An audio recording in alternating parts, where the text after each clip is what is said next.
किंचित रहे नकीज मंचा से संत महापुरुषों, सत्संग समारोह में उपस्थित देवियों, बुद्धिजीवियों, धर्म प्रेमी सज्जनों, आज बड़ा ही सौभाग्य का सुअवसर है इस सस्यामणि धरित्री के प्रांगण में यह अविरल सत्संग की धारा और धर्मभाग के पात्र हमारे कुमार साहब जी हैं, जिन्होंने इस एक दिवसीय सत्संग का आयोजन किया। मगरों श्रद्धावादी होना कोई बुरी बात नहीं,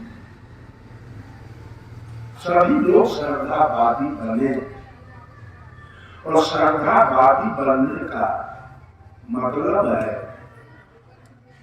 अपने मां के प्रति श्रद्धा रखे, अपने पिता के प्रति श्रद्धा रखे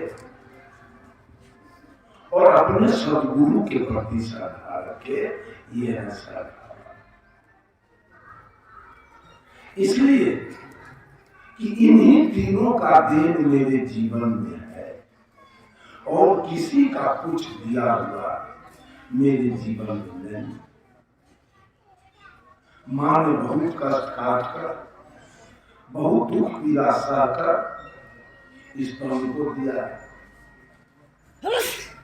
और पिता ने आधा पेट खाकर, फाटल कपड़ा पहनकर, मजदूरी कर,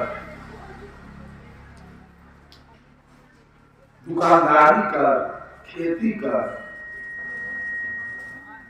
मुझे पढ़ा लिखा कर इंजीनियर, डॉक्टर, प्रोफेसर बनाया। इसमें किसी देवता का ही पैसा लालच नहीं। और गुरु जी ने ज्ञान देकर मेरे जीवन को उज्जवल बना दिया, पवित्र बना दिया, पावन बना दिया, सम्मानित बना दिया, आदरणीय बना दिया। देख रहे मंच पर बैठे संत लोग हैं, इनका आदर कौन दिया है? इनको आदर कौन दिया है? एक होता है ध्यान और ध्यान के अंदर में क्या होता है? धान के अंदर में होता है चावल। उस चावल का भात नहीं बनेगा, खिचड़ी नहीं बनेगी, खीर नहीं बनेगा। क्यों? तो चावल के ऊपर छिलका लगा है, आवरण लगा है। छिलका और आवरण के कारण वो चावल अपाच हो चुका है, उसका कुछ नहीं बना। ठीक उसी प्रकार से घट घट में परमात्मा की सत्ता है, लेकिन हमारे ऊपर अज्ञानता का आवरण, अज्ञानता का छिलका मेरे ऊपर लगा, जिसके कारण मैं मांस खाता हूँ, मछली खाता हूँ, दारू पीता हूँ, गांजा, भांग, बीड़ी, सिगरेट, पान सुपारी, चोरी दलाली, बेईमानी करता हूँ। परमात्मा के रास्ते में जेल काटता हूँ, फांसी पर लटक जाता हूँ, डंडा खाता हूँ, थूक चाटता हूँ, काम न करूँ करता हूँ। परमात्मा के रास्ते इसलिए कि ऊपर से अज्ञानता का छिलका, अज्ञानता का आवरण है। मेरे निकट कोई बैठ नहीं सकता, मेरी बात कोई सुन नहीं सकता, मेरे साथ कोई सो नहीं सकता। क्या कहेगा?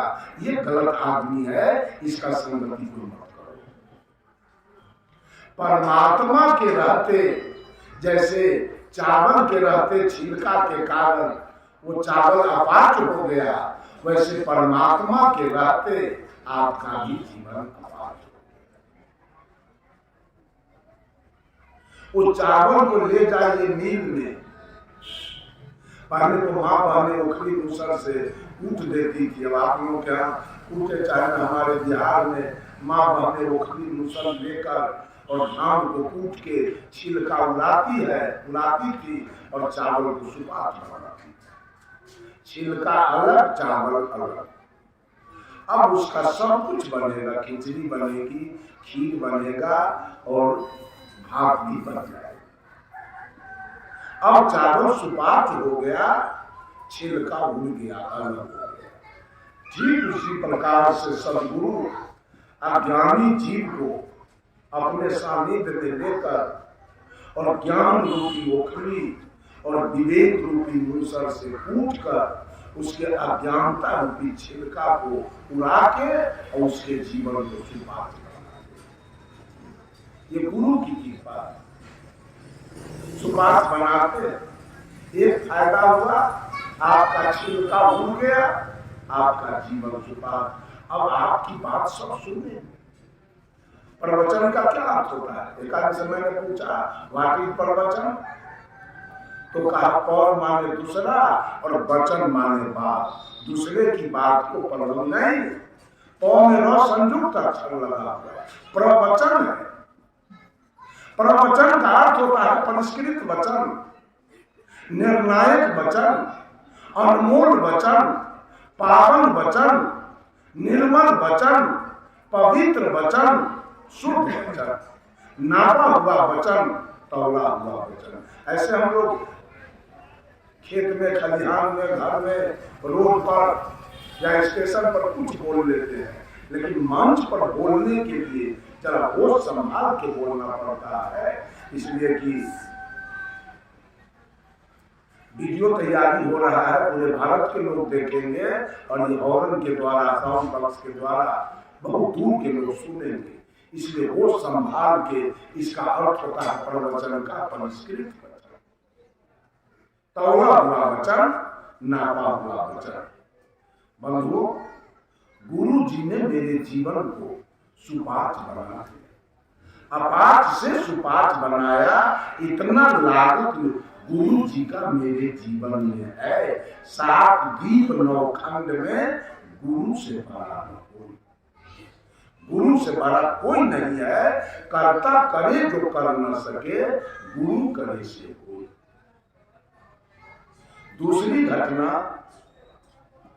अब आपका जीवन सुपाठ हो गया, गुरु के सानिध्य में गए, धान मिल के सानिध्य में, मशीन के सानिध्य में गया और वो चावल सुपाठ बन के वापस आ गया, छिलका उसका वही रह गया।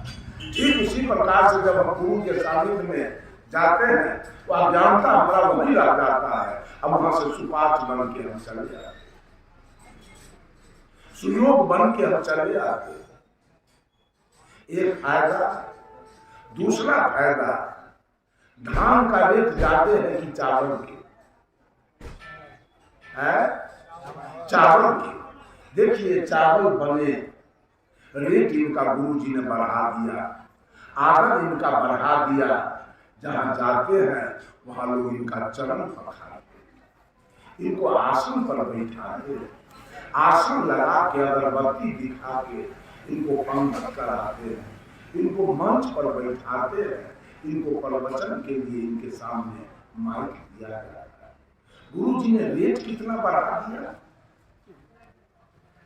जैसे धान से चावल बने तो रेट बढ़ गया, वैसे अज्ञानी से ज्ञानी बनाया गुरु जी ने, तो आपका रेट बढ़ाया, आदर बढ़ाया, मान सम्मान बढ़ा दिया। और तीसरा फायदा, धान और चावल को खेत में छीट के और उस पर से हिंगा मार दीजिए, जन्मेगा कौन?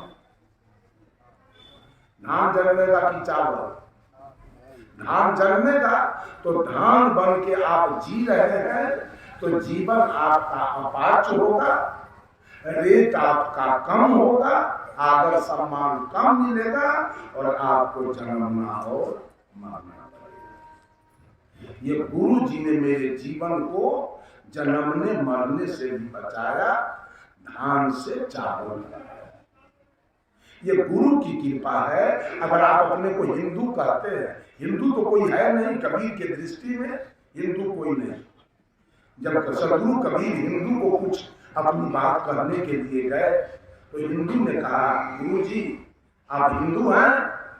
तो सदगुरु कबीर ने कहा नहीं, हिंदू कहो तो ऐ नहीं, मैं हिंदू नहीं हूं। अब तो चुप हो। मुसलमान से कुछ कहने के लिए गए तो मुसलमान कहा, बाबा आप मुसलमान हैं? कहा मुसलमान भी ना। तब तो दोनों सोचने लगा, बाबा है क्या, न हिंदू है न मुसलमान है। सारे देवी देवताओं का चित्र तस्वीर आप देखिए, या तो हिंदू के जैसा या नहीं तो मुसलमान के जैसा, लेकिन सदगुरु कबीर के तस्वीर को अगर सही से आप निहारे तो न हिंदू के जैसा न मुसलमान के जैसा। इसलिए कि मुसलमान दाढ़ी रखते हैं, मोछ कटा, हिंदू मोछ रखते हैं, दाढ़ी कटा। लेकिन सदगुरु कबीर को मोछ भी है और दाढ़ी और बाल भी है, तीनों है। न हिंदू के जैसा न मुसलमान के जैसा। हिंदू